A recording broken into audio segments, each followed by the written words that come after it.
X's and T fans. Really excited to be back with you guys today.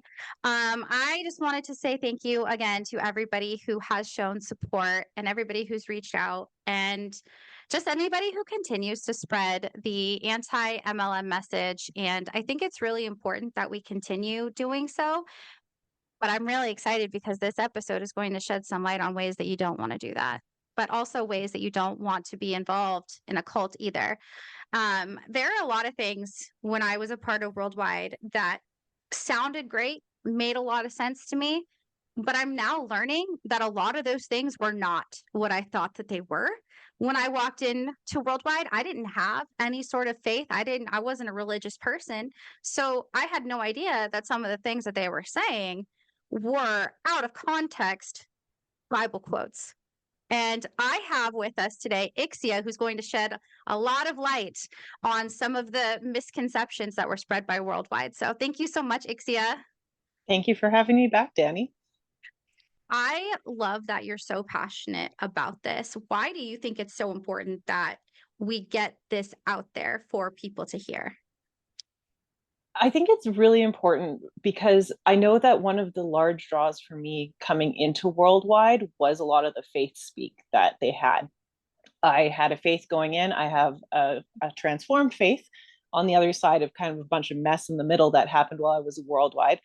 But for me, I looking back on my experience, I really saw how the fact that there was a lot of faith speak in Worldwide fostered trust with me being like, oh hey, these guys are also of the same group as me, I can trust them, in a way that was actually very deceptive. They weren't trustworthy, and they definitely took advantage of things that are spiritual to mislead people into thinking that this is actually something that's for you. um, and I think it was also pretty manipulative for people like yourself who didn't have a faith coming in, or still don't have a faith now, who are in or have left and have lost their faith, that these things were being used and leveraged in a way that, like, again, is like, you don't know what it actually is referring to. It sounds good in this context, but it's actually a twisting of the original source. And I just think that it's unfair for people of faith to be taken advantage, and people without faith to like not realize what they're getting into. Yeah. Yeah. And we had this conversation before we started recording that I'm kind of surprised of the things that I was just regurgitating, right? Like we're listening to audios, we're listening to Kate's, we're listening to stupid board plans where all of these different phrases are just being ingrained into us. So of course I started to naturally say them without really any knowledge of what the hell I was actually saying and what message I was preaching. And there are just a lot of little things that are actually a really big deal for them to have misquoted on purpose.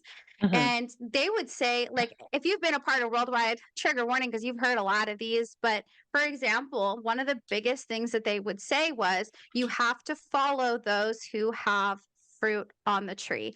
I didn't know that this had any sort of biblical reference. I thought they were just saying, hey, we have the results, follow us. So can you shed some light on what this actually means, this fruit on the tree saying, and how what it actually means versus how they were preaching it? Absolutely.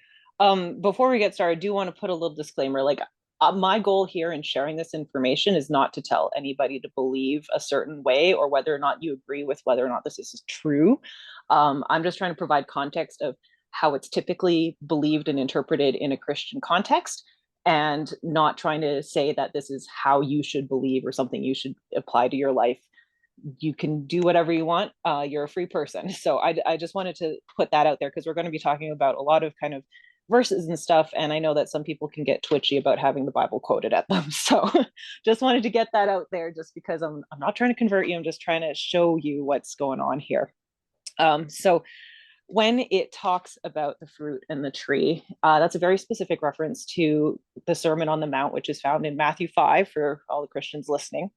It starts in verse 15. And specifically in that verse, it talks about looking out for false prophets, people who profess God and profess his teachings, but turn out to not be who they say they are. And this is, I think, a generally good principle. A lot of these are generally good principles, but they're intended to be your relationship with the divine, and these have been co-opted to be your relationship with the business. So when it's talking about the free in its truth in context, starting at verse 15, it says, "Watch out for false prophets. They come to you in sheep's clothing, but inwardly they are ferocious wolves. By their fruit you will recognize them. Do people pick grapes from thorn bushes or figs from thistles? Likewise, every good tree bears good fruit, but a bad tree bears bad fruit.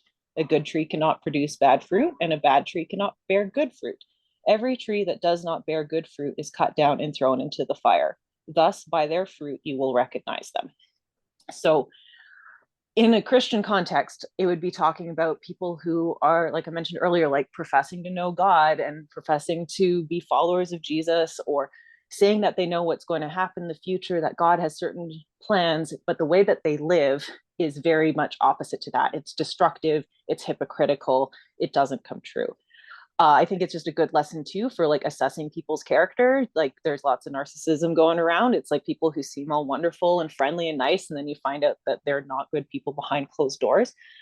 But the way that I feel Worldwide co-ops this specifically is that they are like, hey, we have results. You should listen to us. Like they put on this facade of all those people, the leaders that they put on stage, of being prosperous, of being like happy lives, like family units. And some of it could be true. I don't haven't been on the houses of all these different leaders that we have out there, but I think that there's a lot of shiny polish on the front, but there's a lot going on behind closed doors that they don't let us see. I know in the past, Danny, you've spoken with guests who've experienced domestic violence in their while they were in Worldwide, and their upliners just like, well, just be different, be better, and also don't tell anybody. Like we got to have this image, and so the fruit looks good, but I think when it comes to like Worldwide, you turn it over and it's rotten on the back. That's so ironic too, which thank you so much for providing that explanation.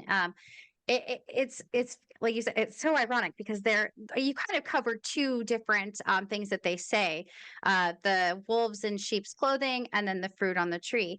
Both of those things are exactly what they are. Like they are the false prophets that we're told to look to, and they're the ones who are the manipulators, the narcissists. They are the wolves in Yeah. sheep's clothing. So it's Yeah. so ironic that they're using these to be manipulative, but it's not surprising, because they need a way to sound profound. They want to sound Mm-hmm. smart as if they have this level of wisdom that regular, everyday, average folk like me, I hear that and I'm like, ooh, like golden words, like, oh, you must know what you're talking about. That's fancy. Yeah. But in all reality, they're just manipulating these different things. So that is great to know. And also too, I think a lot of why they do that is to make us not trust ourselves, Yeah. and or a trust in, like I think you mentioned this before, your own faith. And for me, I mean, it really drove a wedge. Like I don't have a faith personally right now. I just, me and God, we have beef. We'll figure it out one day. Yeah. But like I just consider the wedge between like me and my parent, me and my dad. Like this organization was like, your dad is the wolf in sheep's clothing. Your dad does Right. not have fruit on the tree. They are the ones telling me how I have to perceive these people, when in all reality these quotes are taken out of context, because if they were to actually say all of the entirety of it, we would see that what they're doing doesn't make sense.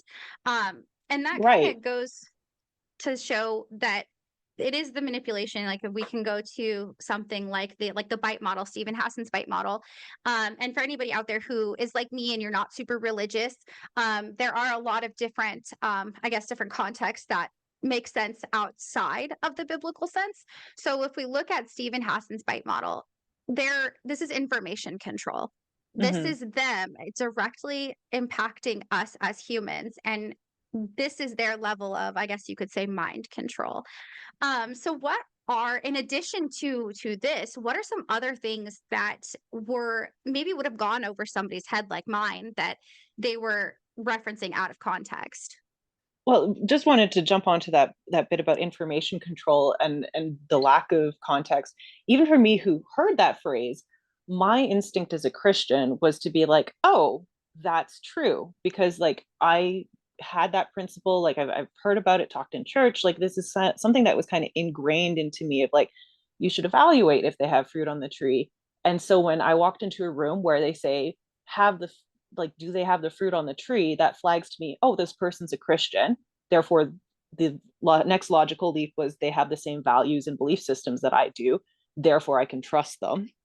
And it signaled to me, I'm like, well, maybe I'm supposed to be here, or like all those kind of extension thoughts that they took advantage of like, oh, I can trust them, I should be here.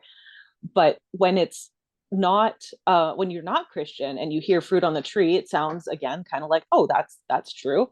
But it doesn't, the information control part is they don't give you the context of where they're pulling that quote from. So you can't go and look it up yourself and like determine like the context and see if it's something that you agree with. They're controlling that information of being able to access the full content of what they're telling you.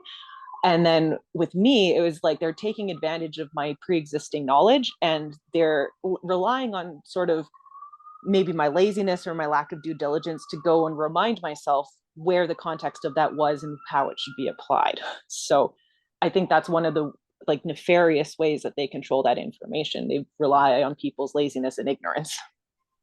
Right. Especially when they tell you don't go do your research. I mean, I would have never in a million years thought to go research in a Bible. Like they were telling me not to go on Reddit, they were telling me not to Mm-hmm. go on the internet in general. I would have never even considered going and looking at something like the Bible and be like, oh, why are they saying this? But of course, you're not supposed to do any research anywhere. You're supposed to blindly follow them. And it's so frustrating to kind of look back at the way that they said things too, because they would, in a way, I don't know, maybe you can kind of explain. This is a whole different question than what I'd asked before.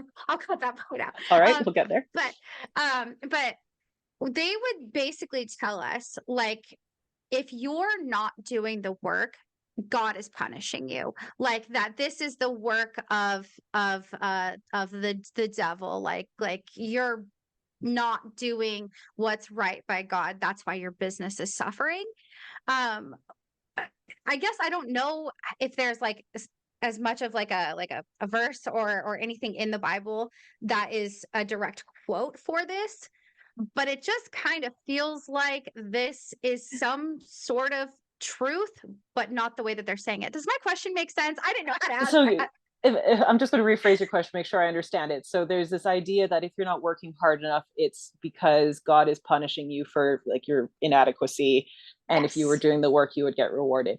So I would not say that is a biblical concept exactly, but it is definitely pervasive in church culture. That's more of a historical because there's what the Bible is, and then there's a religion that's built about it. So I'm just going to quickly take a little rabbit trail here of like what the Bible is. So like the Bible is it's a religious text. It's made up of two parts. There's the Old Testament and the New Testament. The Old Testament is very like close to the Jewish Torah, I believe. I think it's like 99 or 9, like really close overlap.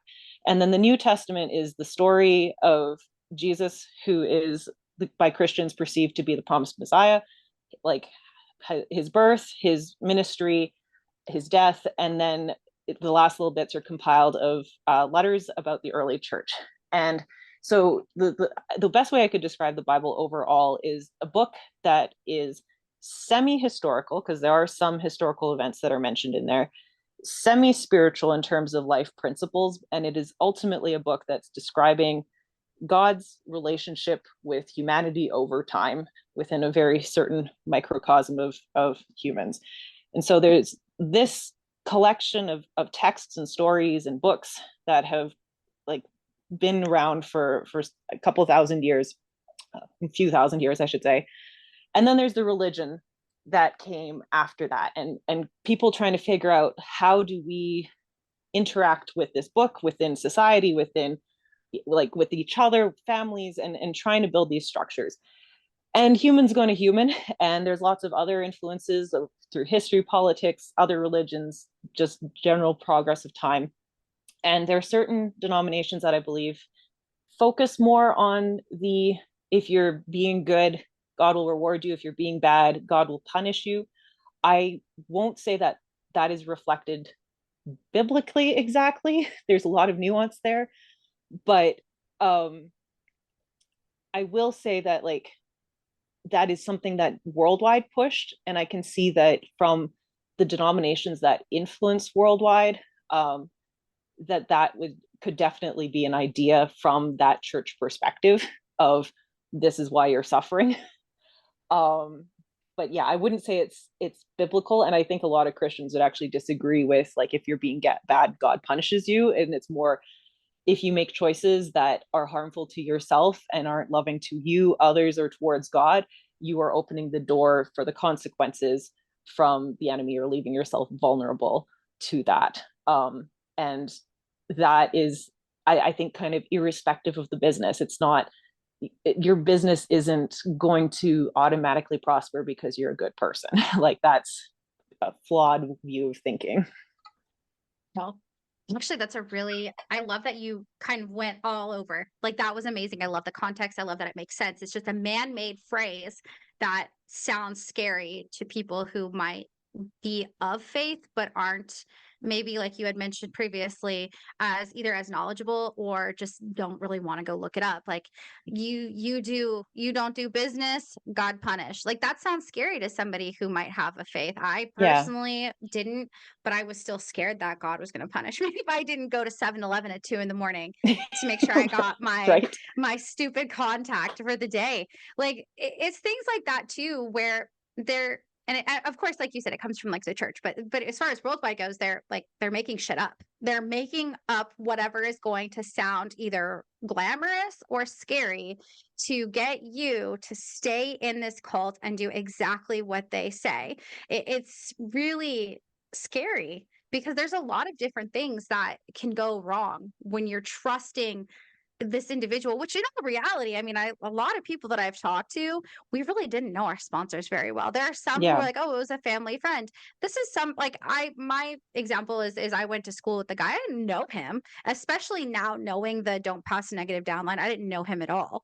Mm-hmm. And we're trusting in these people that we're, quote, getting to know over time, and we're supposed to believe them. Like, and I think I said this before too. This was presented as a business opportunity. This is Yeah. a way for you to make a little bit of extra money on the side, and it could take off and you could retire from your job. We're talking business. All of a sudden, or not really all of a sudden, but gradually through time, they start to unleash what this actually is. Oh, it's Mm-hmm. mentorship. Then it goes from mentorship to, oh, we're helping you with your entire life. So not only are you entrusting them with financial advice and business advice, all of a sudden they're giving you marriage advice. And then, as you had mentioned before, they're becoming your spiritual mentors. And Mm-hmm. then they kind of have you all wrapped up in this nice little bow that they Yeah. put you in. It's really sad to see just how the grooming process works. I mean, like I said, we were shown this as a way to make extra money, as a way to replace our jobs. At no point does business and religion interact cohesively in any sort of positive environment, or I would not take, well, this is something that they would say. Don't take marriage advice from your boss, but I wouldn't take marriage advice from my boss not because they don't have a good marriage, but because they're my boss in a working environment. I'm Yeah. not going to go to them.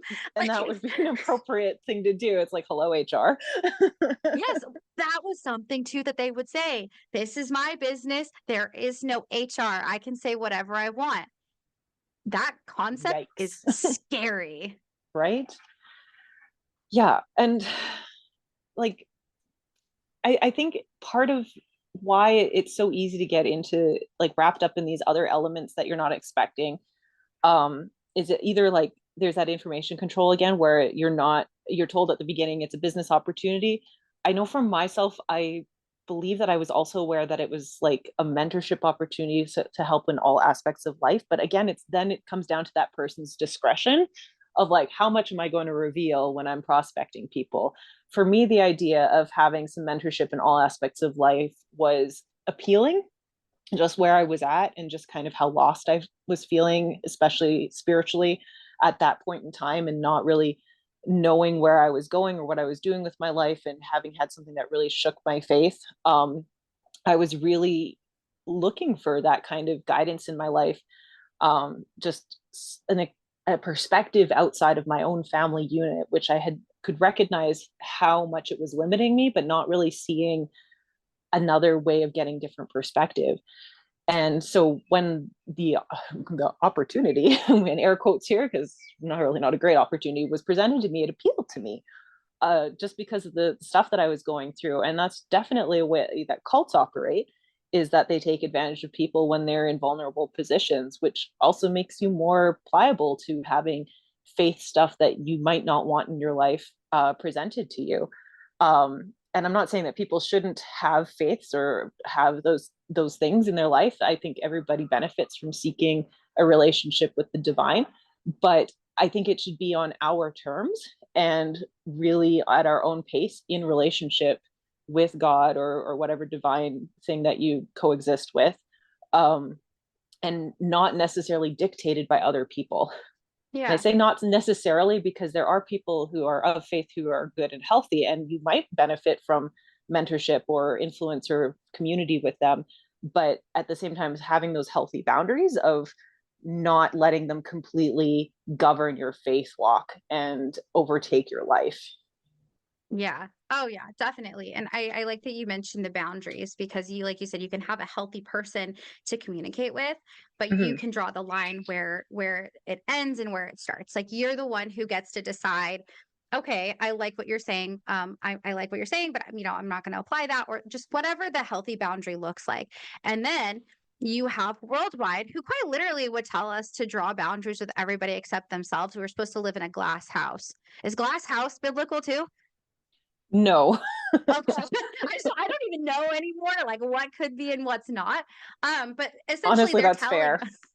but they're telling us, like, you need to be 100% open with us and kind of they would say the word boundaries, but it's not boundaries, it's cutting everybody off. We weren't allowed Yeah. to have boundaries with them.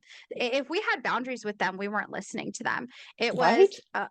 it's like, if we set boundaries with our quote mentors, we weren't getting the attention anymore. They were just going to move on to somebody else. Like, we're not growing our business properly is their excuse. Yeah. But in all reality, it's because they know they're not going to get anywhere with us at that point. And when it comes to those healthy boundaries, I can't imagine how much better of an organization this could be if it ran the way I in theory it could, to be just so much positive, but there's way too much manipulation behind it. And then like you were saying, people who govern your spirituality. I very much felt like I didn't have an option of how I was allowed to perceive things. Like it was their way or the highway. There Mm-hmm. it was I remember Ashley in a previous episode she said that she just doesn't feel like this opportunity is right, and essentially they told her that her God is wrong because she was starting to feel that this wasn't a good thing for her and she was a person of faith, and that their God would never be so deceptive, and somehow there's like a difference. And I know for your line of sponsorship, you guys experienced quite a bit of religious manipulation. Yeah. to put it lightly, yes, there was, and that was partially what initially drew me to my sponsors Giovanni and Missy, was that they had what I perceived at the time a very deep spiritual faith, that they were further along in maturity on their spiritual journey than I was. I've been a lifelong Christian, like born into it, baptized as a baby kind of thing. Lutheran background for those who care. But I felt like, compared to the experience that I had and just like the style of faith that Lutheranism expresses, they seem to know so much more.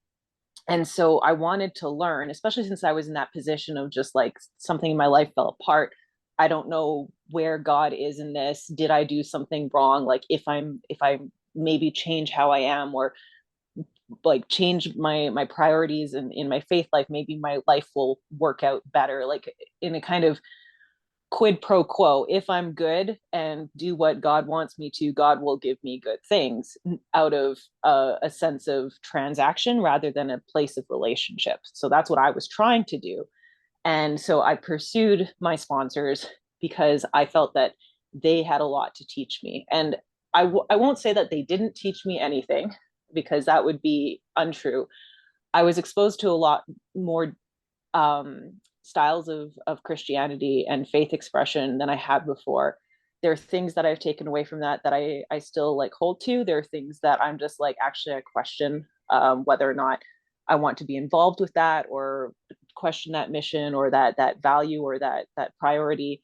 But for me, like, faith is also a journey over time, and I'm comfortable to have gone through that, taken some good things, thrown out the rest. And maybe some of these things I'll revisit. Maybe I'll find healthier people with healthier knowledge about these things. Maybe there's stuff where I'm like, you know what, that was actually really dangerous. I'm glad that I abandoned that, and I get more convicted in that. But to be in a position where you have somebody else dictating that, like, I know that there's even people in my life who are just lovely Christian people who might have anxiety about my faith walk, just me describing it as I have just now, because there is kind of this old fashioned mindset of it has to look a certain way. And I think that it doesn't necessarily, like, it's a very individual, you with the divine process. And again, it shouldn't be dictated by somebody else. And I think if you're looking for it sincerely and honestly, you'll find it.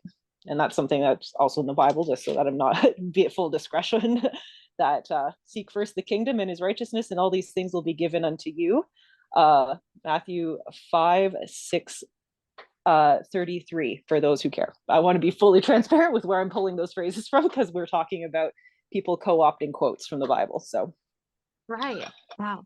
But I think it's so true. So true. And it makes me sad to think that there are people out there who are capable of such manipulation. yeah. And it's something that I had to learn it the hard way, because I too listened to somebody who had things to say that just made me feel icky inside.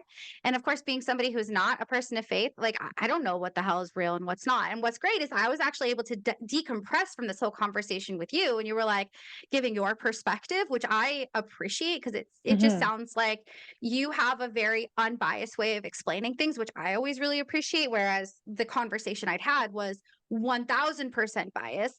It was so, I don't want to use the word insane. I feel like that word, no, it was insane. Fuck that. It was insane.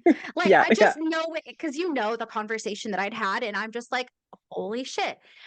The type of people that were in your upline, the type of people who are in worldwide altogether, you guys, these people have some really interesting viewpoints that are either things that they draw from the Bible, or they draw from somewhere else and they're not giving context. In fact, I was told recently about a Canadian emerald, who had shared on his Instagram story that there was a way to cure autism with chlorine. Now, I'm paraphrasing, Oh of course, no. because this was just an Instagram story. There was no context, there was no link. This was just, I believe, a meme that was shared. And I was angered by that. But again, we're talking about people who like to say things out of context. Now, most people I feel like would be offended by that statement, cure autism, because that's not a thing. That's ridiculously offensive to autistic Yeah. humans. Um, but not only that, you're looking to these people for advice. They're they're giving you misinformation on quite literally everything. Everything they are misinforming you on. But I think the scariest is the fact that they utilize the Bible in such a way that brings people in. Now, I'm going to use this reference. Ixia, I know you haven't seen the movie, but if you out there have seen the Book of Eli with Denzel Washington, you guys know what is the premise of this whole movie. Not to give any spoilers, but we're talking about the idea of wanting to get the Bible and religion to manipulate people to do what you want. And that is really scary. Another thing too, sorry, I'm like going on a tangent, but No, no another thing worries. that they like to do as well, and you might be able to share some insight on this, but they would use the Bible to manipulate women to either dress a certain way or to be a certain way with their husbands. Like they essentially were, trigger warning, they were promoting this idea of marital rape where women do not have a choice. And then they Yeah. were giving us books like Love and Respect, who also cherry picks from the Bible that's, God says that you have to do this. Can you give some context on, because you're like a girl's girl, which I love. Yeah, yeah, And of course, no, absolutely. Feminist over here. I'm just like, yes, we deserve the same equal rights as men and opportunity to be valued by society and other people as equal beings. And I would actually say that that's biblical, but we could do a whole other episode on the way that patriarchy has like been perpetuated by the church and by extension has bled into other arenas like just culture in general and worldwide and politics. That's a whole other thing, but there's definitely a history of people using the Bible to achieve things to political ends and then using faith, not just the Bible. It's like in any where there's religion and politics existing, they'll use that religion to give their political uh, ambitions credibility. And so I do believe that like in North America, the Bible and the history of the church like has been used and weaponized against women to keep them in a certain position of power. That I just don't think that there's a lot of actual biblical evidence for it. And purity culture is a whole other thing I could go off on. But I can definitely say that these cultural things that exist in the church that might not be necessarily found in the Bible definitely are present and worldwide and are being imposed upon people who are there for a business opportunity and putting people in positions where they're marrying people that they wouldn't maybe have otherwise married because they're being held to a spiritual or like in the air quotes your ethical standard that they don't subscribe to. Like, for example, it's like, oh, you're living with your boyfriend, well, you should get married because it's wrong otherwise. It's like, well, you haven't signed up to be a Christian, and if it says that's wrong in Christianity, then like if you've signed up for that, maybe you should maybe fall in alignment with what you've agreed to participate in. But if you never agreed to participate that in that to begin with, why are you telling these people to do things to meet your moral and ethical convictions? It doesn't make sense to me to impose this on other people, especially when they never signed up to follow these rules and whatever. yeah. And it didn't really ever feel like we had a choice. I don't know if it was the same Yeah. with your line of sponsorship. I mean, it sounds like it was, but I never really felt like I could be in the organization and not be a Christian. When I walked in, I I was raised. I was not raised by any means with any sort of extreme religion. Like I know, like the very basic stand up, sit down, kneel when it comes to the Catholic Church. Like Mm-hmm. that's the church I was baptized into. That's the church I was raised in. God rest my soul. My grandma was very, or God rest her soul. My grandma was a very religious woman. That being said, I was never forced to go to church. I really didn't. And so I was allowed to have the freedom of expression. So when I Mm-hmm. walked in there, I felt as if I had to find some sort of solidified belief and it had to align with their beliefs. So they would say, what would they say? They would use this for business too. They would say, if you aim at nothing, you will hit nothing. If you're following nothing, you're going to get nowhere. So if you don't have a faith, you are walking blind and that is stupid. And they would say that to us all the time. So I was like, oh shit, well, maybe they're right. Maybe not only do I have to follow them, but like, okay, I believe that there could be a God up there, sure. And then all of a sudden, like, you have people literally changing churches or starting to attend church. First, it starts with those stupid Mm-hmm. Sunday services ran by stupid Paul Sika, which respectfully, fuck you. But then you have people going to the same churches as their upline. And then not only that, you're starting to mimic what your upline believes in without really recognizing how it actually impacts us as humans. Or And even it's owning it for yourself. Like you're doing right. it for them. You're not taking responsibility and ownership over your own faith walk. You're going to that church because they're there, not because you felt like something in your spirit or your heart being like, maybe I should go there, or like, hey, I heard about this thing, I'll go check it out. Like you're not taking ownership over it yourself, even though worldwide's like, take ownership for your decisions. Yes. Sorry to Such a good interrupt you point. there. No, Yeah. that was fantastic. I love that you said that, and it's true. It just felt like we were doing so little for ourselves. I mean, it makes me sad to think that there are people out there who are probably very strong in their convictions. They joined Worldwide, and then all of a sudden they find themselves switching churches to another church that, whether it's in the same denomination or not, might not fit their values as humans and what they want to do and how their spiritual walk goes.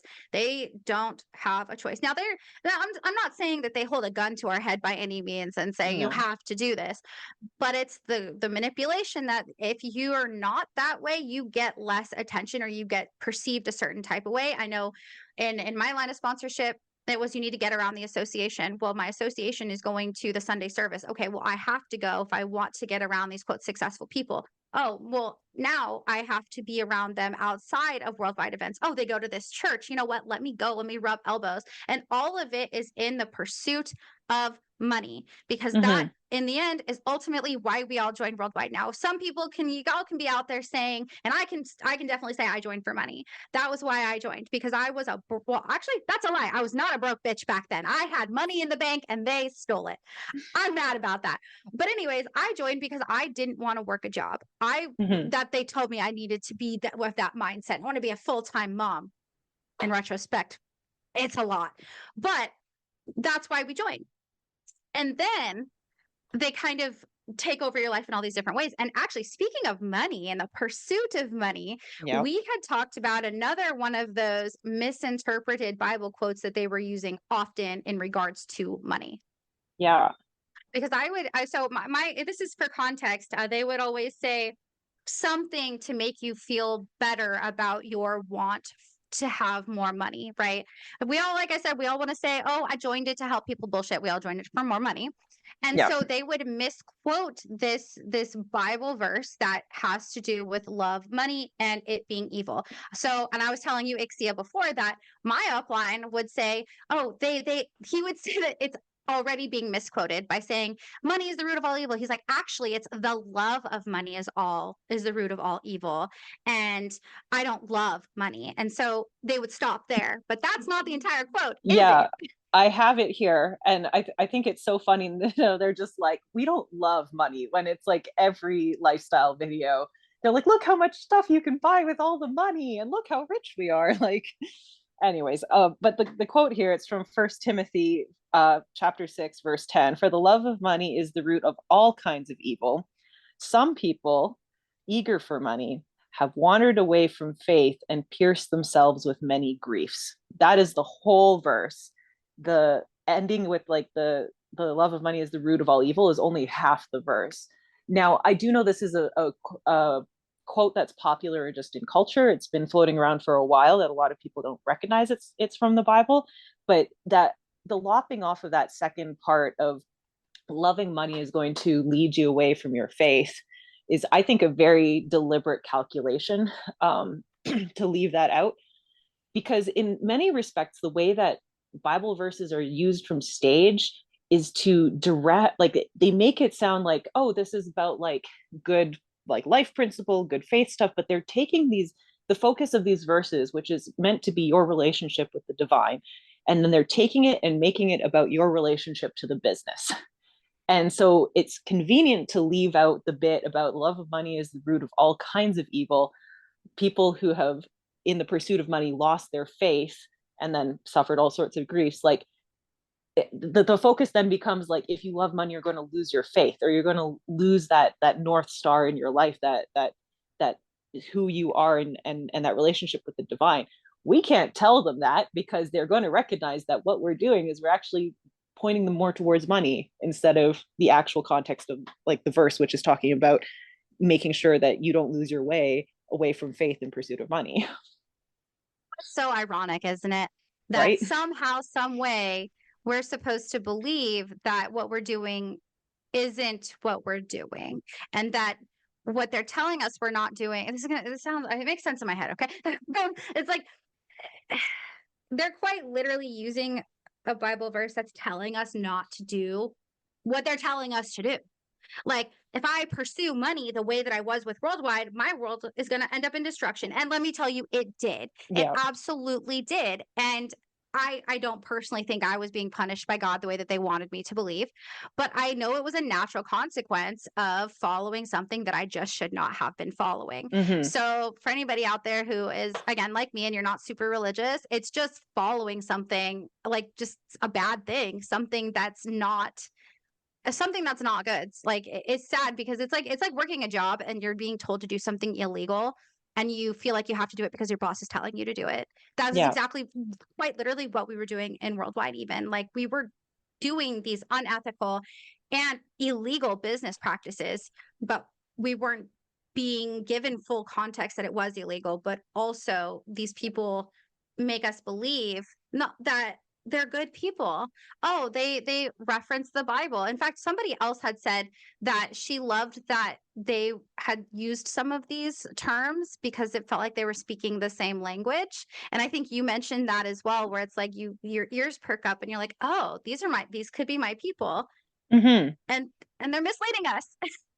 Well, and the thing is too, but it's like Christianity is the viewpoint of being a Christian is that you're all children of God, like you're all like with like in this kind of same group.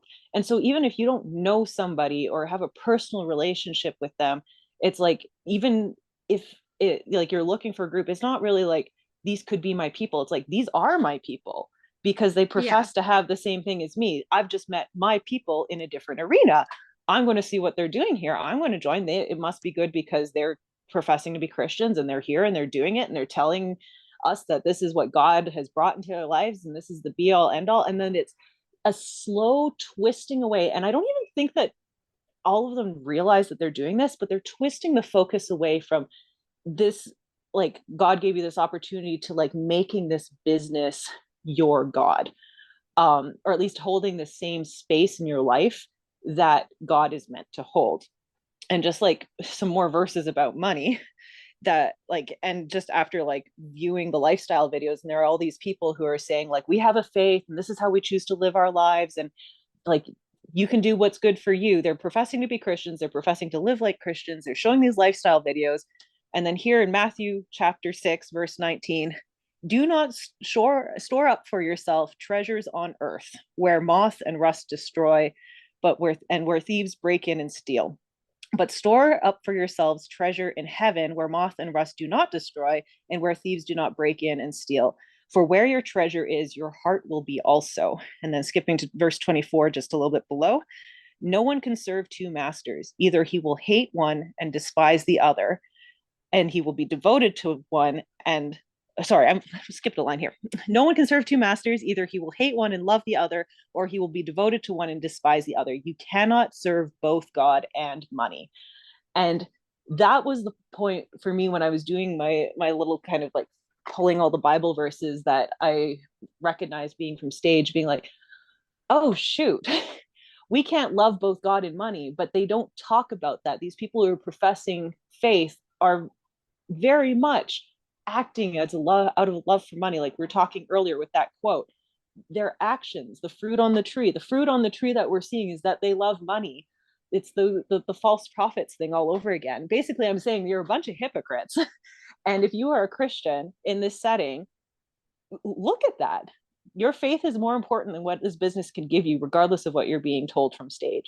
And if you don't have a faith and you're coming in here, be careful, because these principles on their own, like in general in life, in your relationship, in your spiritual faith walk, I don't think that they're harmful principles, but they are being applied so that you set up this business and your mentors to be your gods of your life.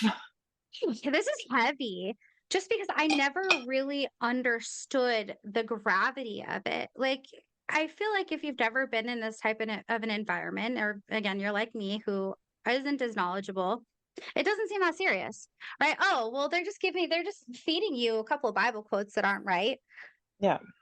Why is that dangerous? I would say it's dangerous because it's like I said, it's putting that the business in the position of a god in your life. And like the way that I understand my spirituality with God is like this is like kind of the centering point of my life. This is the foundation of my values, and from the place from which that I make the choices of how I treat other people, about how I treat my coworkers, how I'm honest at work, like those kind of ethical, moral questions about like relating to others and honoring others as other creation of God. Like you are a person that in my eyes, you were created by God, therefore you have value because he created you, he deemed your existence worthy, and I want to honor that. And when you take that kind of foundational thing and you replace that with the business, which is temporary, which is a treasure stored up on earth and not rooted in heaven, that is something, a foundation that can be destroyed. Like 50 years from now, I don't know if Worldwide or Amway will even exist. Hopefully not. I don't think they're a good organization. But if your entire foundation, if you've put this business as the center of your life and let it take that place of your relationship with the divine, you're going to be taken out when that thing ultimately fails you. And I think that's what's dangerous, is when we make gods of things that are not divine. And you can see it in relationships where you become like maybe obsessed with a person. I think stalking is kind of an extension of that kind of obsessive, like making this person like an object of worship in your mind, not seeing them Yeah. as a person, but like as something to be possessed and owned. And it's again making gods out of things that can't help you or support you or cherish you or protect you or be your reference point of good ethics, morals, values. And you don't have to be a Christian to like necessarily. If you don't have the same faith as me, fine, but you will probably have something in your life. Like if you don't have a faith at all, if you're atheist or whatever, you probably have like philosophies that have been tested with time that you stand on, principles that you stand on. If you have a different faith, like if you're Muslim, you have certain tenets in your religion that give you that foundation. Worldwide is just an organization with a bunch of people manipulating a bunch of people. And if you're going to make that the center of your life, when it inevitably fails you, it will break you. Wow. I feel like a real life example of that is John and Mary's house, their big, huge house that they Yeah. were so hell bent on having that is now for sale. Yeah. And that I feel like it exemplifies everything that you just said. These are Yeah. people who put this into this is their life. They have no back door. They don't have a an exit plan, as they would say. They're Yeah. not double-minded, right? But what is the result of that? That lack of being double-minded, the fact that they made this their god. Well, they put Yeah. money into a house that they can no longer afford because it's temporary. And now if they would have maintained their focus, from my understanding, when they first initially started really um sharing on larger stages, they talked about like saving people from other countries from, I think, just Mm. different things that happen, like sex slaves and things like Yeah, that. they Like, wanted to like fight human trafficking and help with like resources in impoverished countries and building orphanages, like actual like genuine wonderful stuff, which I like. That was also part of the draw for me because like the money stuff didn't appeal to me as much as seeing like those the family stuff, and the way that they were helping other people in other countries. And I know that they did that a little bit for a time. I think it ended up going in a different direction in the end, where it wasn't as wholesome as it initially was made out to be. I don't know a lot about that, so I won't speak more to that. But like those types of honorable causes, I think are much more um, appealing, or at least to me, than the money was. But then for the money to be the focus over time was also dangerous. And honestly, like Don and Mary losing their house, you're right. They put all of their eggs in one basket there. Like they were double minded. They couldn't love both God and money, and just the actions. looks like they chose money, they might say that they chose God. But I think that if their faith is what they say that it is, even though they've lost the house, I hope that they are still standing strong, that their lives are not like might be shaken by what happened, but not destroyed. If their faith is actually anchored where they say it is.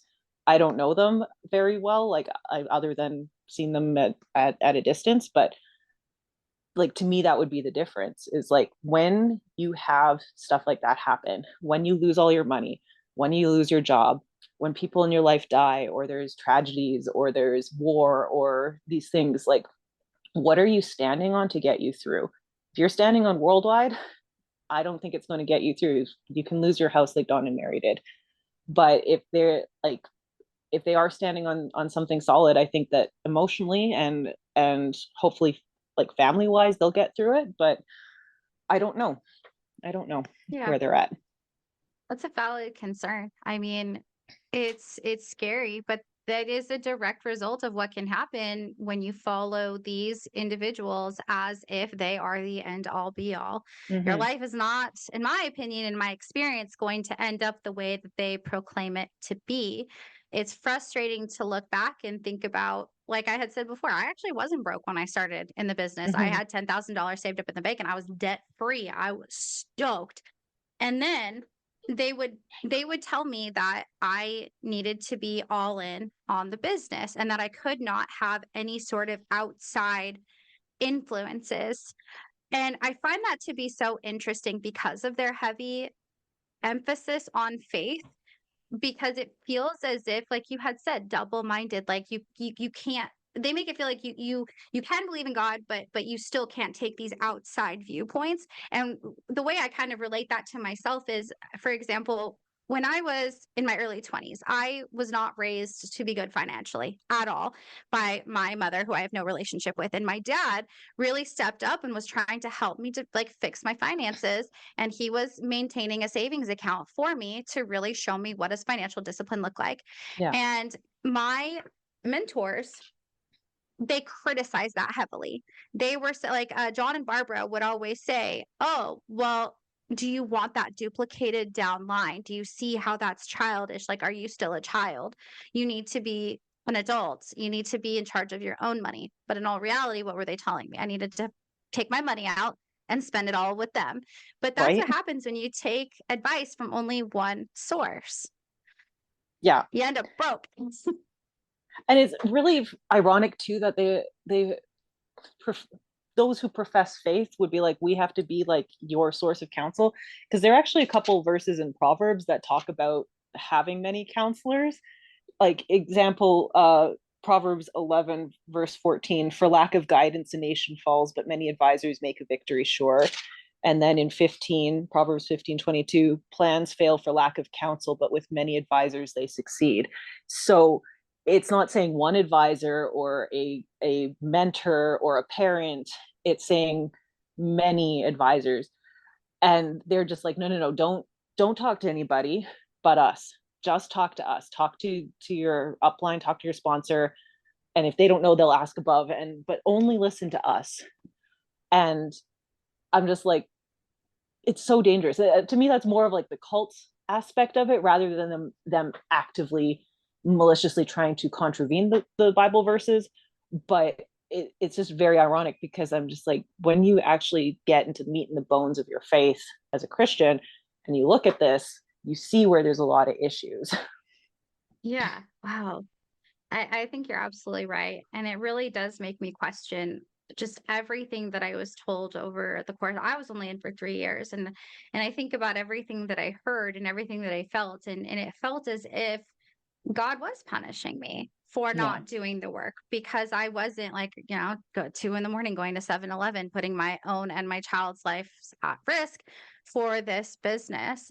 And these people don't have the expertise to be speaking on anything. I mean, I personally can't look Mm-hmm. at anyone in my upline and even think that they're good spiritual mentors. None of these people have the education or even the time spent educating themselves in an unbiased way, where does their information come from? Up the line. That's where it all comes from. Yeah. So if we only rely on what they have to say, how much of what we're hearing is actually reliable? And there's no checks and balances. They're not going to be like, they're going to be like, oh, we talked to Paul Sika. Paul Sika said that, said it's all good. No, the guy wrote in his book about how he abused his wife and he cheated on his wife. How can you go to that kind of a person for spiritual marriage advice? No. The perspective I will share is that Christians do believe in redemption and repentance. So we do believe that people can change, and that true change that is transformational in your life is divinely influenced. Like, the Christian perspective is that you can't change to become a good person on your own. You have to have God's help in that, because it is beyond your mortal limitations to do that. And so I can see that from a Christian perspective, reading these books, they would say, oh, he's changed. And he's talking about how he has changed. Now, there's things that I've learned from listening to your podcast and just things outside of that, which have made me question if what he's put in his book is like accurate, if he truly has changed. There are lots of people who are good at pretending that they've changed. There's lots of people who are good at editing things in books to make themselves look a certain way. And I don't think that we should blanket forgive people just because they said with their words that they're sorry. Um, for me, just in the kind of journey that I've gone through on my own, like, Christianity also places a lot of emphasis on forgiveness. But the way that I see forgiveness now is it's the last step in a healing journey. You have to go through all the wrestling with the pain and the healing and the getting rid of all the crap that traumatized you, and working on that before you can get to a place where you can even consider sincerely forgiving a person for how they've harmed you. Whereas I think I know for a fact that a lot of Christian denominations place an emphasis on forgive like immediately.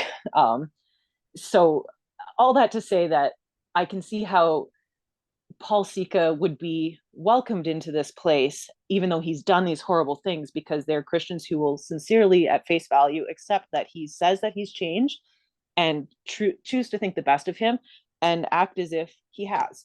And that can be a very beautiful thing. It can be a very dangerous thing. Again, it comes back to the fruit on the tree, the wolves in sheep's clothing. From a Christian perspective, it's like, evaluate that. Evaluate, has he actually changed? He's far enough away from the majority of people in worldwide that they can't. And Yeah. so, is it safe for you to listen to his teachings without knowing this person? And this isn't a problem that's just in worldwide. This is a problem that's in churches in general, organizations that get really large, churches that have thousands and thousands of members. There's whole theologies and other branches of mega churches shouldn't be allowed versus mega churches are fine. There's all these little splitting hairs that divide all the denominations. But at the end of the day, when it comes to the church, most churches, like the majority of the denominations, have these unifying beliefs. They have like hierarchy of checks and balances. If something goes wrong, there should be people in place who have the knowledge, the education, the expertise to assess whether or not what this one person, this bad actor, is teaching people, how it should be handled, how it should be addressed. That's not always effective. We see in the Catholic Church, they just move priests around. That there should be checks and balances there. They're not operating in good faith there. But the idea is that there's, in theory, should be something in place to protect people from spiritual abuse. But because Worldwide is not a church, it is a business organization with a lot of Christians who are teaching Christian things without any oversight, checks, balances, HR, church spiritual authority. It's a free for all. And that's definitely how me and my crossline ladies, we got spiritually manipulated and abused by Giovanni and Missy and their uplines. And no one was keeping tabs on things Giovanni was teaching us and saying, like, actually, no, that's not okay. I don't think even like outside in the church spheres that he was in, that anyone was keeping him accountable. Wow. Yeah. But that is, it's so profound and it's so true. And I think, again, I really like how you speak because you're speaking more so in a factual, unbiased way. I know you kind of add kind of your interpretations a little bit. And I think that when it comes to somebody like Giovanni, who I have spoken to, there's a lot more of my opinion is this versus this is what it could be perceived as by X, Y, and Z person. And I think Mhm. that that's why I'm really happy that you were so willing to come on and talk about this because it is a delicate subject. And I think that anybody who might be too gung ho to come on and spread a message, that's a little bit scary.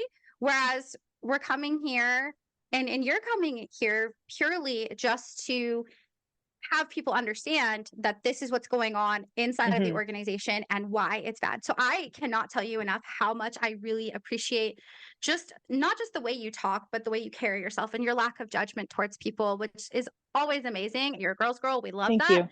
you. Um, but when it comes to the people in worldwide, like you said, there's no checks and balances. They're just giving you their perspective, what they say. And at the end of the day, these are not experts in anything. And I think if you choose to believe them, you deserve the natural consequences the same way the rest of us have all dealt with our natural consequences following these types of people. And I think it would be me doing a disservice if I was not here to show and shed light on these things that are happening to either prevent somebody from going through it altogether or to hopefully or help people heal and understand that we can forgive ourselves for doing that, but also that people who are inside the organization, I'm hopeful that they might hear a message like yours, Ixia, and really understand like and start to question things like in nothing that you have said have you said that questioning isn't okay. In fact, you're the Mhm. one who's telling us to question things, like question the people who are teaching you, question their sources, have they really changed, make a proper assessment. And that's something that worldwide does not teach. Yeah. Don't ask questions. Don't question anybody. We're the authority. If we're telling you, it's because it's the right answer. And that, my friends, is why religious manipulation can be very, very dangerous. Do Yeah. you have any last words for our viewers, I listeners? guess maybe I want to share some of like my experience of how to find healthy spiritual groups or people, like safer ones. Yes. In my experience, you should be able to ask questions. You should be able to ask questions of the beliefs themselves. I am of the opinion that if God is real and God is good, and I believe both of those things, that no matter what, the truth will point to that eventually. And so, even if we don't know the answers now, no question is ever going to be too big for God to handle. And I know that sometimes there are certain spiritual leaders, when they get questions, they get all freaked out because it's more about them not knowing the answer and they don't want to show that they don't know the answer, or they want the answer to be a certain answer, or they have a certain influence, or there's a certain tradition or practice or belief that has benefited a certain group of people over another. And to question that would change that power dynamic. Whereas I think if you're truly pursuing God, God holds up to questions. Human built systems don't. And if we really truly want to seek God or the divine or the universe, whatever you lean on, if you want to seek that, it will always hold up to scrutiny and truth will always point towards it. So I am at a point in my faith right now where I basically took the whole thing down to its very bare basics. And I started with, okay, I like this Jesus guy. Jesus is cool. And then I've been building slowly back up from then. And I've just been holding these things to scrutiny and been delighted at times to find like these are things that, oh, I actually do believe this and this gives me peace. And then questioning in other areas and exploring. And it's really been this cool journey with God. And I don't feel scared and I don't feel lost and I don't feel like, what will other people think? Like it's a very individualized journey. And I think it's really beautiful when people pursue that. So like ask questions. Don't be afraid to reach an I don't know. A good, healthy spiritual person is okay with saying, I don't know. I trust God that we're going to find an answer. Let's rely on Him to do what's best. We will find out what we need to do in this situation. And I don't know is okay. And I don't know, but do it anyway is not okay. That is definitely a maintaining the status quo and power things and trying to avoid maybe like that like shining a light on where their faith is shaky, like whatever reason. So that's not okay either. Um, Other things that I find spiritually safe is that you can talk with other people about it and they're not going to impose their personal beliefs on it. Like it's a huge compliment to me, Danny, that you're saying like I feel like you explain this in an unbiased way. That is definitely my goal. Like some of the best spiritual talks I've had are with people who don't believe it, like anything close to what I believe, and we just make sure that we're talking about it in a way to inform and educate each other, and just being allowed to reach your own conclusions. I feel like another spiritually healthy way is like they take an actual interest in you as a person, that it's not about like get you baptized and in a pew and then next please, like they want to form relationship with you. They actually are having a genuine involvement in your life, and not like worldwide where it's just like, oh yeah, we're going to be like your best friends forever but only as long as you're making us money.